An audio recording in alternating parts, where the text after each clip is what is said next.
sostienen que la corrupción es una forma lateral de distribución de la riqueza y aumento de los ingresos encaminada a estabilizar la sociedad por medio de una trama de intereses y complicidades. Esto es lo que dicen algunos personajes sobre la corrupción, que es una necesidad para estabilizar la sociedad. ¿Sabes qué significa eso para mí? Es una manera de controlar, intimidar, amenazar. Y eso es lo que están haciendo desde hace siglos esas personas que les hemos permitido o los hemos elegido para que nos gobiernen. ¿Sabes una cosa muy importante? Yo no creo eso, porque los daños que provoca la corrupción sin castigo suelen ser devastadores. Anotemos 3 dentro de una lista infinitamente mayor, ¿ok? Vamos a hablar de eso. Primero, pudre la premisa esencial del Estado de Derecho, desmintiendo el principio de que todos están sujetos a la autoridad de la ley. O sea, tienen inmunidad. Nadie los puede tocar. Si el político o el funcionario roban impunemente o reciben coimas por otorgar favores, o sea, mordidas, pues, para que entiendas, ¿por qué el ciudadano común va a pagar impuestos? ¿Qué le impide mentir o hacer trampas? ¿Te acuerdas cuando declara los impuestos? No, que mira, ponme esto, no, que dile, quiero que me den más. Pero eso no viene de allí. ¿Sabes de dónde viene el origen de la corrupción? ¿Sabes de dónde viene? Aquí te va. En nuestros días, muchas personas se preguntan por qué los adolescentes se rebelan ante las autoridades y por qué es cada vez más difícil someterlos a una norma. Y tristemente el problema es que no nos damos cuenta que en la mayoría de las ocasiones el mal se origina en la casa. ¿Por qué no voltear a ver el interior? Siempre somos dados a ver lo exterior, lo que está a nuestro alcance, pero pocas veces miramos hacia adentro, el interior, el porqué y las causas. Imagina que observas un árbol que tiene algunas ramas secas y tú cortas esas ramas, pero al pasar el tiempo el problema persiste. Una persona conocedora iría a la raíz del problema, ¿cierto o no?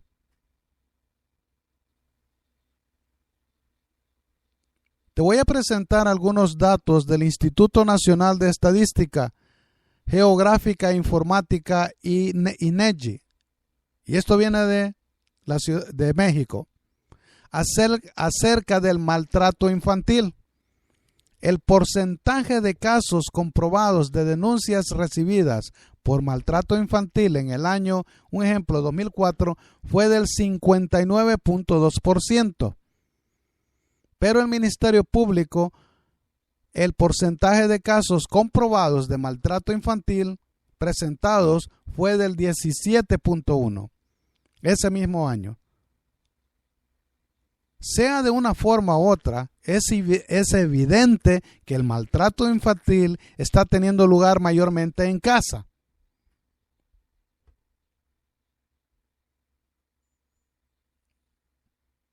Todo esto, has de preguntarte tú, bueno, ¿qué tiene que ver eso con la corrupción? Créeme, están ligados. Hace algunos años escuché el testimonio de una joven de secundaria que desde la primaria había tenido siempre excelentes notas. Todo parecía normal en su vida, sus padres nunca se quejaban de ella y los comentarios de los maestros hacia ellos eran remarcables en el sentido de que era una hija ejemplar. Nunca se rebelaba y sus padres casi nunca tenían que llamarle la atención. ¿Has tenido un caso tú parecido de estos en tu familia? Sin embargo, una mañana ella tardaba mucho en bajar a desayunar y esto preocupó un poco a la madre, quien subió al cuarto de su hija, donde solo encontró una nota en el buró que decía: la verdad es que me siento muy triste y desdichada. Voy a tratar de suicidarme.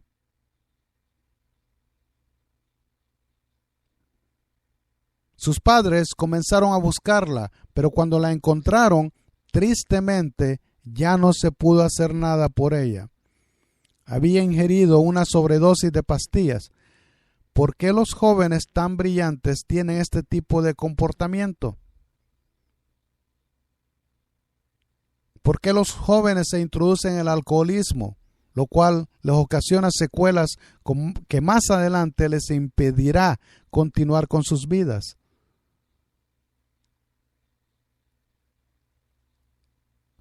Esto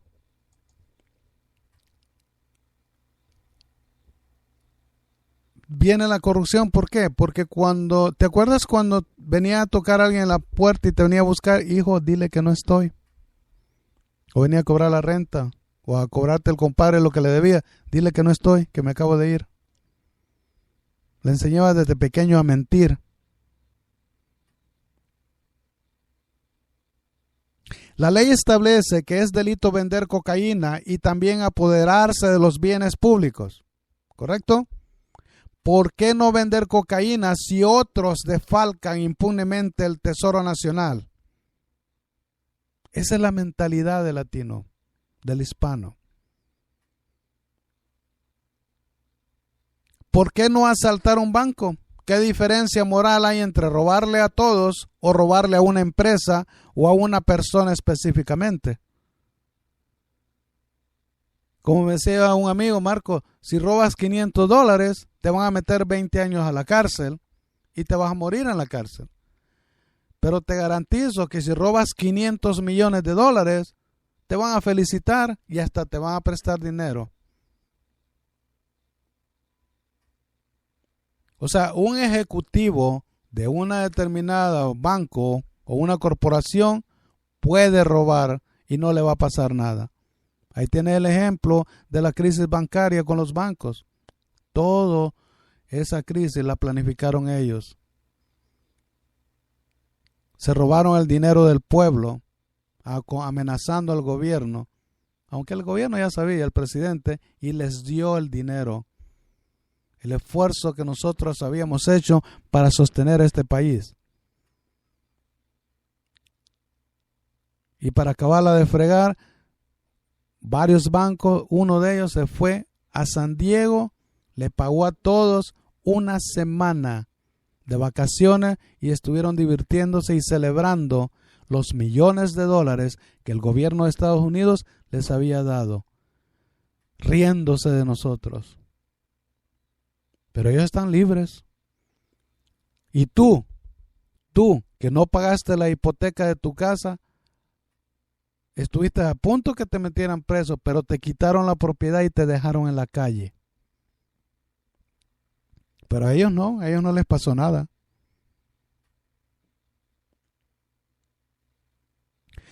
Segundo, adultera y encarece todo el proceso económico. La economía de mercado está basada en la libre competencia.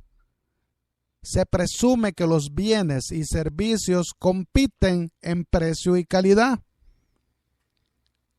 Y al final es el consumidor el que decide cuál empresa pierde o gana. O sea, tú decides qué producto es el mejor y cuál es el que no sirve. Cuando un político o un funcionario favorece a una empresa a cambio de una comisión, vamos a quitar la palabra, a una mordida, pues. Esta operación no sancta fuerza al consumidor a seleccionar una opción peor y más cara, dado que el costo de la corrupción se agrega a los precios. O sea que si a un político le dicen te vamos a dar $2 millones, apóyanos en el producto, si al venderse al público valía $20, ahora te lo van a vender en 30. ¿Por qué? Porque se van a cobrar lo que le dieron al político, a ese representante que tú elegiste.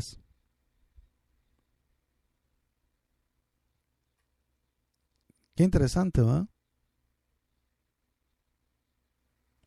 Por otra parte, la corrupción elimina los incentivos para innovar y mejorar la calidad de lo ofertado, mientras reduce notablemente la productividad, que es la base del crecimiento.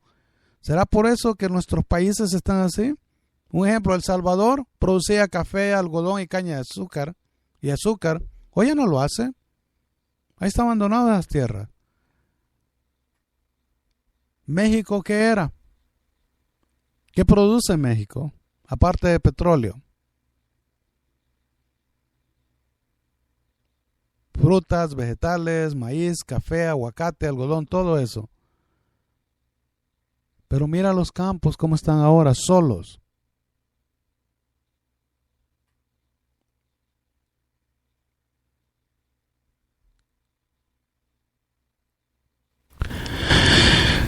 Dice, ¿para qué ser más productivos y bajar los costos si tenemos a una clientela cautiva? ¿Sí? La tienen cautiva con una caja que se llama, me decía un maestro, esa es la caja de los idiotas. Los tienes idiotizados con 3 cosas, fútbol, novelas, ¿y cuál es la otra? No, son 2 nada más. Fútbol y novelas. ¿Para qué diseñar un auto nuevo y mejor si el cliente está obligado a comprar el de siempre? A veces son las propias empresas las que distorsionan el mercado pactando entre ellas para aumentar los precios. Esa es otra forma grave de corrupción. Tercero, destroza la estructura ideal de la meritocracia a que debe aspirar toda sociedad sana. Debilita la pasión por estudiar y frenar el impulso de los emprendedores. En las sociedades corruptas prevalecen las conexiones personales. O sea que si tú no eres amigo del presidente Peña Nieto, créeme que tus hijos no van a trabajar. Se van a morir de hambre. El que tiene padrino se bautiza. Esa es la consigna general. Los vínculos son más importantes que el esfuerzo por competir en un mercado abierto y libre.